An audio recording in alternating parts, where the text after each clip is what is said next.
나는 말씀의 제목이 무엇인가요? 이것을 행하여 나를 기억하라. 오늘 말씀 보면 예수님께서 우리에게 말씀하세요. 이것을 행하여 나를 기념하라 라고 말씀하셨습니다. 나를 기념하라는 말은 나를 기억하라 라는 뜻입니다. 오늘 우리가 성찬식을 행할 텐데 유월절 만찬을 우리보다 앞서서 예수님께서 제자들과 함께 하셨어요. 그리고 이 성찬식을 행하며 누구를 기억하라고 말씀하셨습니까? 예수님을 기억하라. 그분의 십자가의 죽으심과 그분의 그 놀라운 은혜를 기억할 것을 당부하셨다는 사실이죠. 그래서 오늘 이와 관련해서 함께 말씀을 나누고 우리가 함께 성찬식에 참여했으면 좋겠습니다. 제가 이제 신문들을 읽으면서 많이 이제 스크랩을 합니다. 이제 때로는 뭐 쓰지 않은 이제 스크랩도 있고 또 몇 년 지나서 또 사용되는 경우도 있는데요. 제가 2023년도 12월 25일에 이제 도봉동에 있는 한 아파트에서 화재가 일어났어요.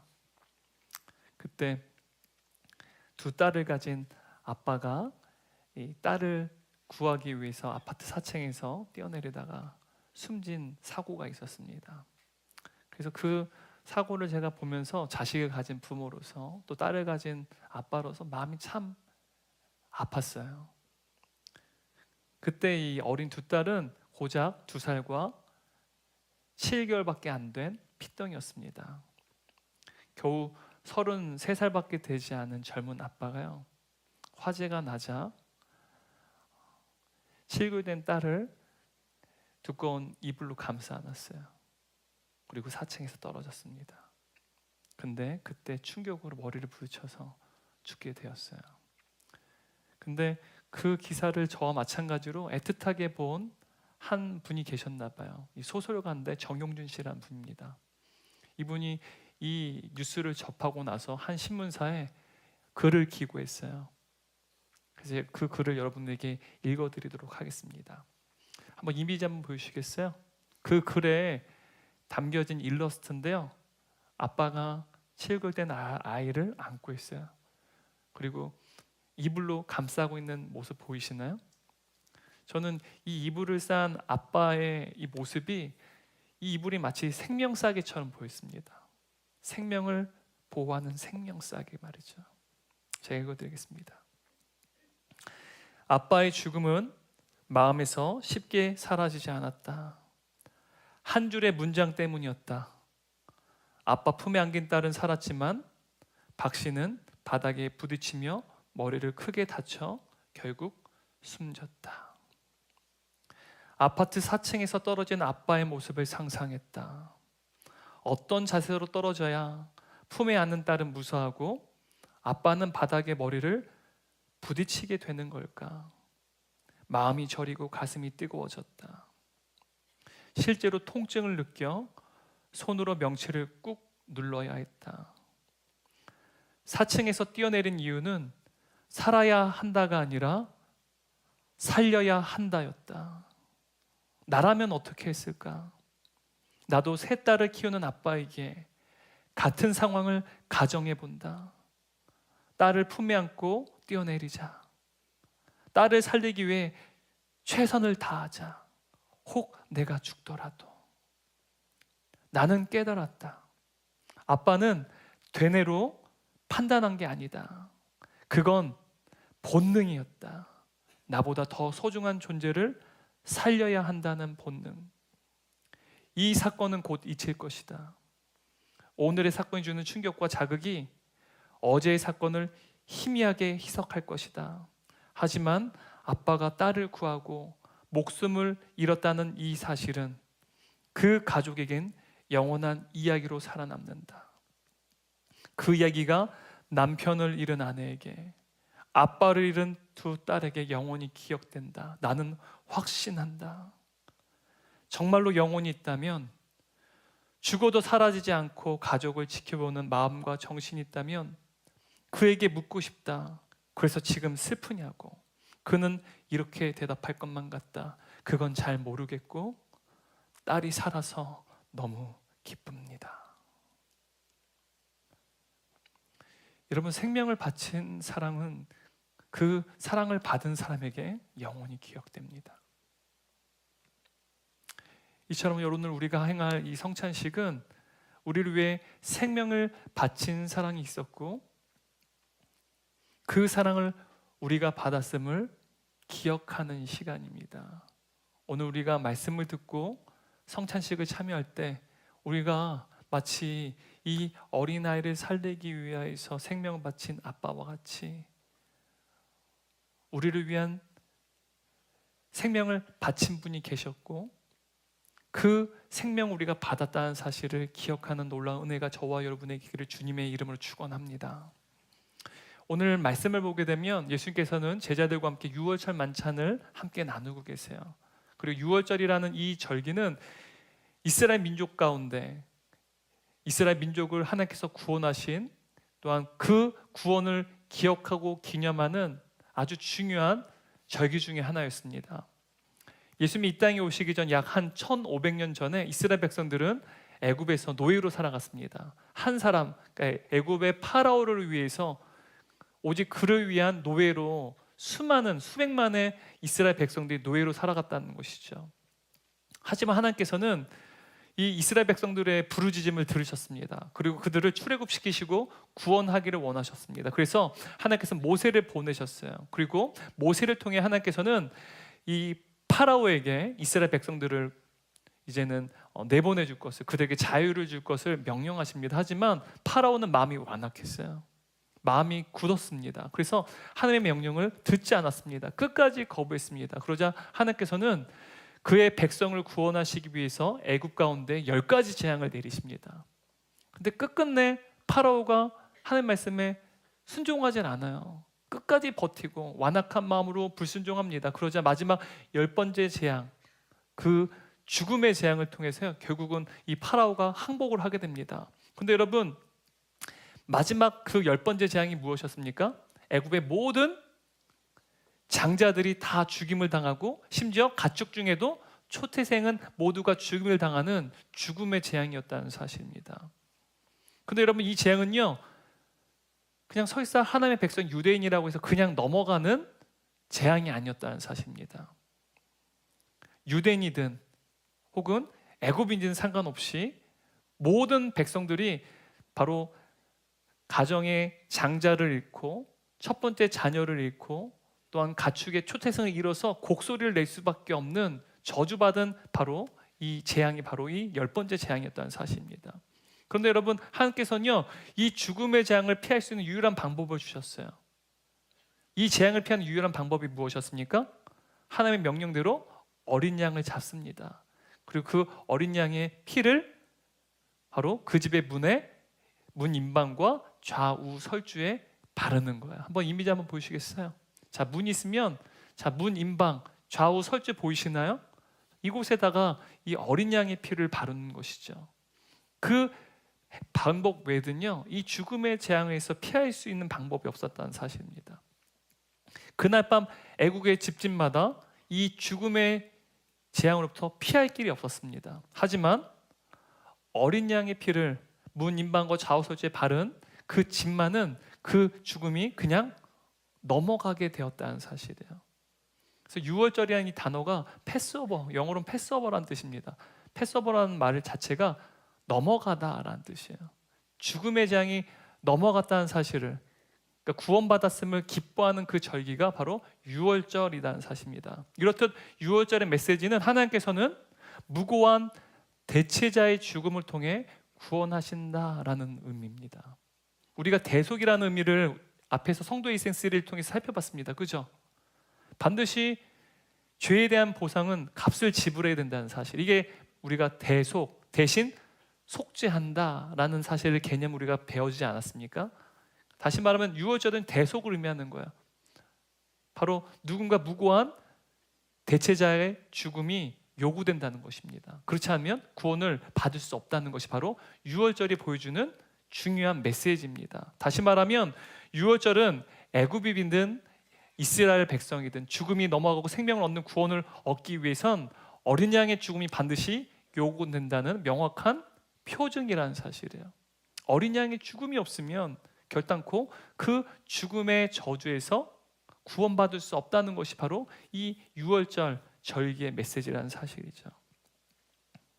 근데 여러분, 예수님께서 오늘 제자들과 함께 유월절 만찬을 이스라엘 민족 가운데 하나님의 구원을 경험했던 그 구원을 기념하는 이 시간, 바로 유월절 만찬을 나누고 있는데요.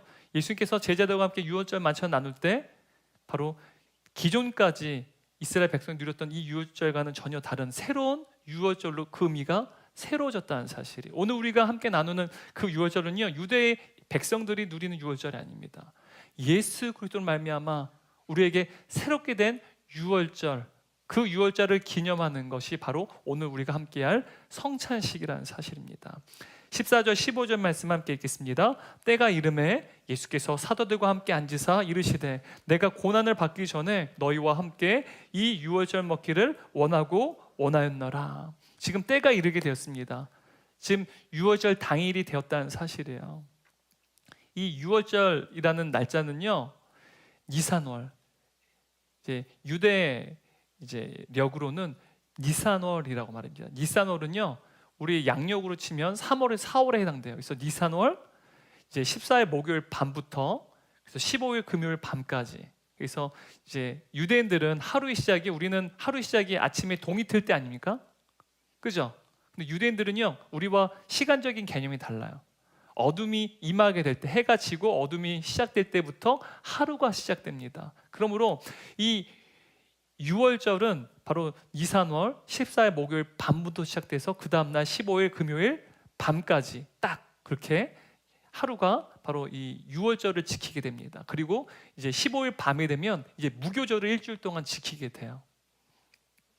그래서 여러분, 예수님께서는요, 제자들인 이제 특히 베드로와 요한을 보내셔서 유월절 만찬을 나눌 한 장소를 준비할 것을 명령하셨습니다. 그리고 이제 그 베드로와 요한이 준비한 그 다락방에서 함께 제자들과 함께 예수님께서는 유월절 만찬을 나누시는 것이죠. 그래서 여러분, 유월절 식사는요, 이제 특히 유월절이라는 것이 이스라엘 백성들이 애굽의 노예 생활에서 해방된 것을, 또 구원받은 것을 기념하는 절기 아닙니까? 여러분, 노예들은요, 식사를 할 때 편하게 먹을 수가 없어요. 맘 편히 식사를 할 수 없습니다. 왜냐하면 자유가 없기 때문이에요. 그래서 특히 유월절 이제 만찬을 나눌 때 유대인들은요, 이 유월절의 해방의 자유, 구원의 자유를 풍성히 누리기 위해서 밥을 먹을 때 비스미 누워서 먹었습니다. 그 비스미 누워서 먹는요, 주인만 혹은 자유인만이 먹을 수 있는 어떠한 모습이었어요. 앉아서 먹거나 쭈그리고 앉아서 먹는 게 아니라, 또 일어서 먹는 게 아니라 어떻게 먹었다고요? 비스미 누워가지고. 그래서 그림들 보시면 로마인들도 비스미 누워서 밥을 먹었거든요. 그러니까 유월절에는 특히 유대인들은 비스미 누워서 밥을 먹는 거예요. 아마 예수님도 제자들과 함께 비스미 누워서 먹으면서 대화를 나누고 아마 이 유월절 만찬을 나누셨을 것입니다. 그리고 유월절 음식은요, 이제 어린 양으로 만든 이 구운 양고기가 있고요. 그리고 쓴나물이 있습니다. 그리고 누룩을 넣지 않고 이제 만든 빵이죠. 무교병이라 합니다. 우리는 보통 이제 효모를 넣어가지고요, 이제 숙성을 시켜서 먹기 때문에 빵이 부드럽고 맛있지만, 이 효소를 놓지 않으면요, 이 숙성이 되지 않아 딱딱하다고 합니다. 그래서 이 유월절로부터 무교절까지 그래서 약 한 일주일 동안 이 딱딱한 빵을 먹습니다. 그리고 포도주를 먹는 것이 바로 유월절 만찬 때 먹는 음식이었습니다. 게다가 이 유월절 만찬은요, 특별한 예식으로 이루어진 이제 식사 자리였습니다. 어떠한 특별한 예식이 있느냐? 유월절 만찬은 총 4개의 부분으로 구성되어 있어요. 그리고 각 부분이 시작될 때마다 포도주를 마셨습니다. 그러니까 포도주로 시작되는 4개의 부분들이, 요소들이 어떠한 이 유월절 만찬 예식 가운데 있었다는 사실입니다. 이제 유대인의 구전으로 이제 기록된 이 율법서인 이 미시나를 보게 되면 유대인들이 이 유월절 만찬 어떻게 지켰는지를 기록하는데요. 먼저 이 유월절 만찬 이제 식사를 시작할 때요, 이 의식용 등잔이 있었다고 합니다. 특히 유월절 만찬을 나눌 때 사용하는 그 의식을 행하는 때 사용하는 이 등대가 있는 거예요. 거기에 이제 불을 먼저 붙입니다. 이제 어둠을 밝히는, 이제 밤에 만찬이 이루어지잖아요. 유월절이 밤에 시작되잖아요. 그러니까 먼저 불을 밝히는 것부터 유월절 만찬이 시작되는 거예요. 그리고 축복기도와 함께, 오늘 본문에 보면 예수님께서 축복기도를 하시죠.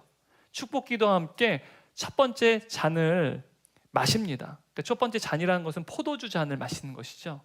그리고 음식을 먹습니다. 그러면 인도자는요, 이 무교병을 반으로 쪼갭니다. 빵을 잘라요. 이따가 제가 성찬식 할 때 빵을 자를 텐데, 잘라서 이제 보통 인도자는 가정에서는 아버지가 인도자의 역할을 맡았고요. 지금 예수님께서 제자들과 함께 만찬하실 때 누가 인도자가 되셨을까요? 예수님께서 인도자가 되셨을 거예요. 그래서 인도자는요, 빵을 자릅니다. 그리고 이 빵은 우리의 조상들이 광에서 먹었던 고난의 빵입니다 라고 이야기를 해요. 그리고 빵을 떼어주고요, 그 빵을요 쓴 나물과 함께 과일로 만든 소스에 찍어서 먹습니다. 그리고 6월절 찬양인 시편 113편에서 114편, 다시 한번 말씀드릴게요. 시편 113편에서 114편의 그 앞부분 소절들을요 찬양을 합니다.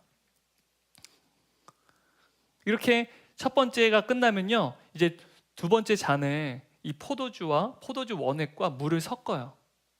그때 또 아버지가 이 자녀들에게, 인도자가 유월절의 의미를 설명해줘요. 유월절이 무엇인지, 과거에 우리가 애굽에 종살이 했다는 사실을 자세히 설명을 해줍니다. 그리고 다 함께 두 번째 포도주를 마시는 거예요. 두 번째 잔을 마시는 겁니다. 그리고 다시 식사가 시작됩니다. 그리고 식사가 이제 마치면 이제 세 번째 잔을 들고 세 번째 잔을 마십니다. 그리고 이제 시편 115편에서 118편까지 찬양을 함께 찬양합니다. 그리고 이 찬양이 다 마치고 나면 이제 네 번째 잔을 마셔요. 네 번째 포도주 잔을 마시면 이 유월절 식사가 다 마치게 되는 거예요. 이렇듯 네 개의 포도주로 진행되는 네 가지의 예식이 있었습니다. 아마도 예수님께서도 제자들과 함께 이 네 가지 예식을 동일하게 행하셨을 거예요. 그리고 축복 기도해 주시고 또 유월절의 의미에 대해 설명하셨을 텐데요. 오늘 본문을 보게 되면 일반적인 유대인들이 행했던 이 유월절 만찬의 식사와는 전혀 다른 메시지를 전해준다는 사실을 본문을 통해서 알 수 있습니다. 17절 20절 말씀 함께 읽도록 하겠습니다. 이에 잔을 받으사 감사기도 하시고 이르시되 이것을 갖다가 너희끼리 나누라. 20절입니다. 저녁 먹은 후에 잔도 그와 같이 하여 이르시되. 여러분, 여기서 17절 말씀에 보게 되면 잔이 등장하죠. 포도주 잔을 볼 수 있지 않습니까? 아마도 이 포도주 잔이 아마 유월절 만찬 시작한 첫 번째 잔이었을 거예요. 아마 그리고 예수께서 또 축도하시고 아마 또 무언가를 말씀하시고 찬양을 했을 것입니다. 그리고 20절 말씀 보게 되면 20절 말씀 이 초반에 뭐라고 써 있나요? 저녁 먹은 후에. 그러니까 저녁이 다 유월절 식사가 다 마친 거예요. 그래서 이때 마시는 잔은요 세 번째 잔입니다.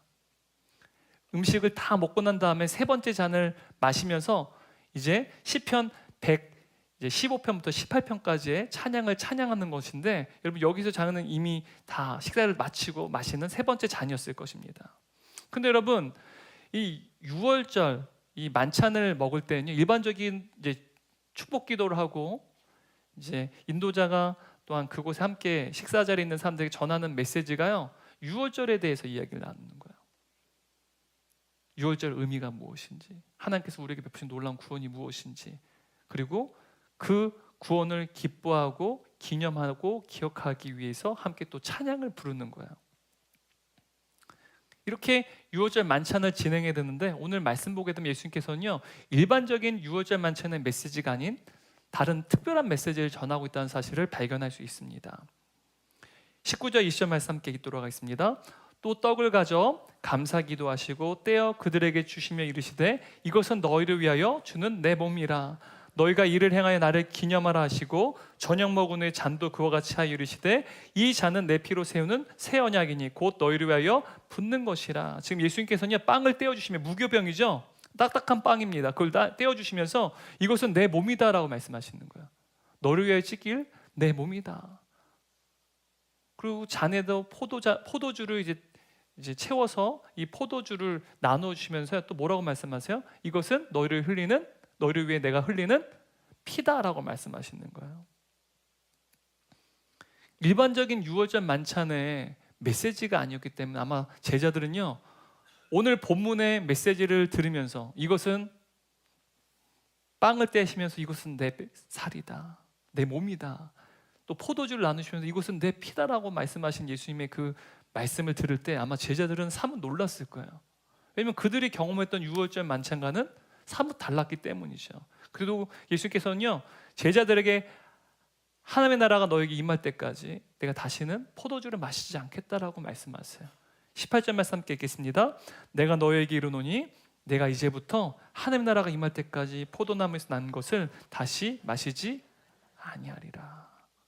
지금 예수님께서는 마지막 유월절 만찬 제자들과 함께 나누고 계세요. 제자들에게 지금 하나님 나라에서 그들과 함께 마시게 될, 또 먹게 될 첫 번째 유월절 만찬을 기대하고 소망한다는 메시지 지금 전해주시는 거예요. 그 나라가 임하게 될 거야.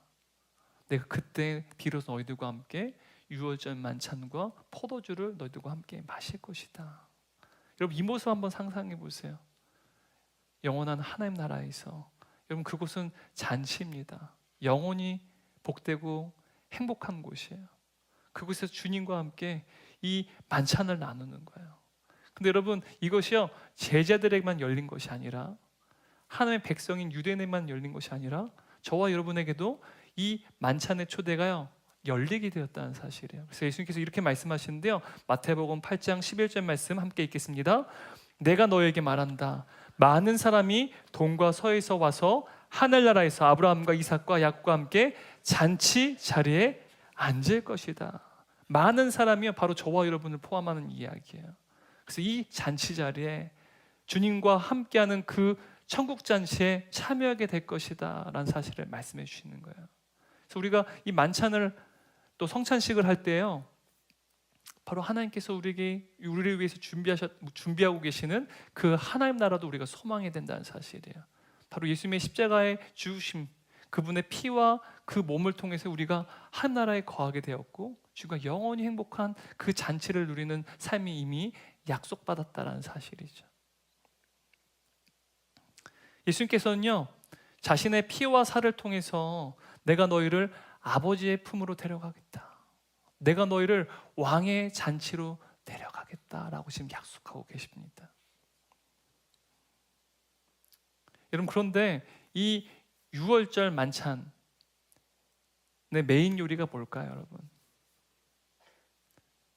제자들과 함께 유월절 만찬을 함께 하고 있는데, 여러분, 유월절 만찬의 메인 요리는요, 어린 양이에요.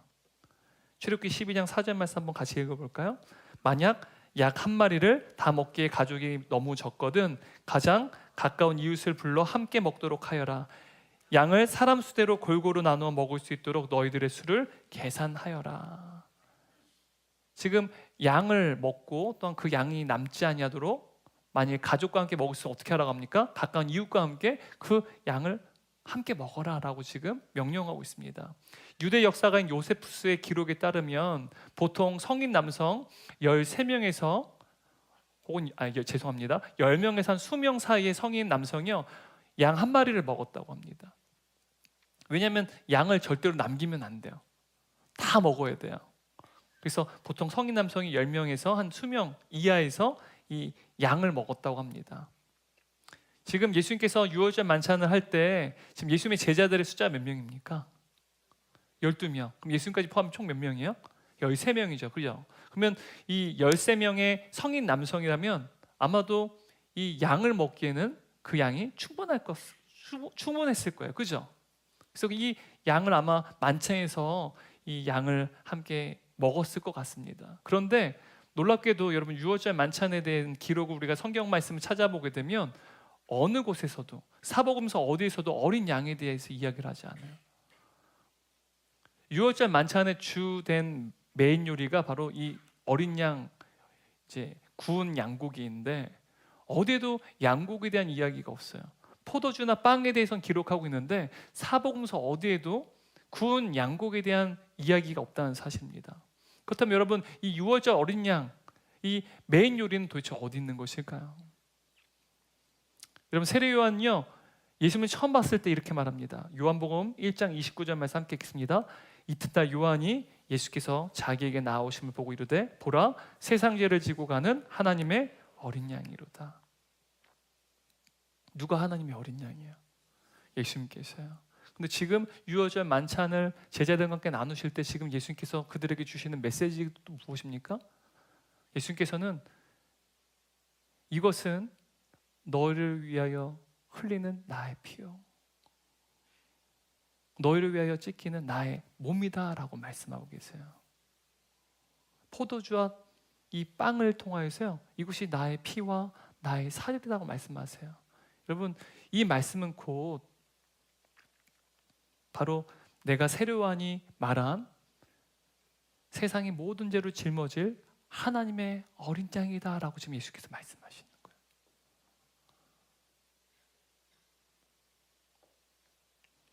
여러분, 제가 앞에서 이 유월절의 중요한 메시지가 무엇이라고 말씀드렸어요? 하나님께서 무고한 대체자의 죽음을 통해서 구원하신다라는 거예요. 죄가 없는 어떤 누군가의 죽음을 통해서 구원하신다. 이게 유월절에 담겨진 메시지입니다. 무언가가 죽어야 돼요. 죄가 없는 무언가가 죽임을 당해야만 구원을 받을 수 있다는 사실이에요.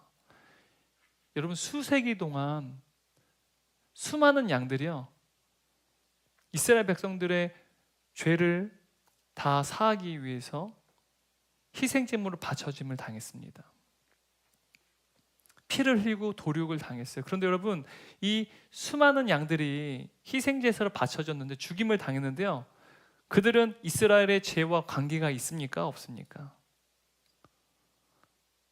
관계가 없었어요. 그 양들은 모두 무고한 죽임을 당한 하나의 어떠한 대상이었다는 사실입니다. 이스라엘 백성들의 죄와는 아무런 관계가 없는데 그냥 무고한 희생을 당한 대표적인 존재가 바로 이 희생제물이 된 양들이었다는 사실입니다. 근데 여러분, 이러한 수백 마리 아니 수억 마리의 양들과는 비교도 할 수 없는 온 우주의 창조주이시고 온 우주를 다스리는 주인이 되십니다. 그분이 창조하신 모든 피조물과도 비교할 수 없는 분이세요. 근데 그분이 죄가 없으세요. 무고한 분이세요. 근데 그분이 우리를 위해 친히 무고한 죽음을 당하셨다는 사실입니다. 우리의 모든 죄를 다 담당하시기 위해서 양이 아니에요. 양이. 온 우주 만물을 창조하신 그 하나님이요, 무고한 죽음을 저와 여러분을 위해서 당하셨다는 사실이에요. 여러분, 도대체 창조주인 하나님께서 왜 피조물인 저와 여러분을 위해서, 인간인 저와 여러분을 위해서 왜 그토록 무고한 죽음을 당하셔야만 했습니까? 왜 우리를 위해서 죽으셨습니까? 여러분, 이 사실을 저는 아무리 묵상해도요, 이해가 되지 않아요. 근데 성경은 분명히 우리에게 말합니다. 하나님 아버지의 우리를 향한 그 크신 사랑 때문에 우리 위해서 무고한 죽임을 당하셨다라고 말합니다. 그래서 은혜다라고 말합니다. 그래도 이해가 되지 않아요. 도대체 왜 그렇게 사랑하실까? 여러분, 앞으로 한번 돌아가 보세요. 제가 앞에 설교를 열 때 33살의 젊은 아빠입니다. 결혼을 하지 않았어도 젊은 청년이에요. 근데 칠근된 딸을 화재가 일어나지 어떻게 합니까? 두꺼운 이불로 감싸고 4층에서 뛰어내립니다.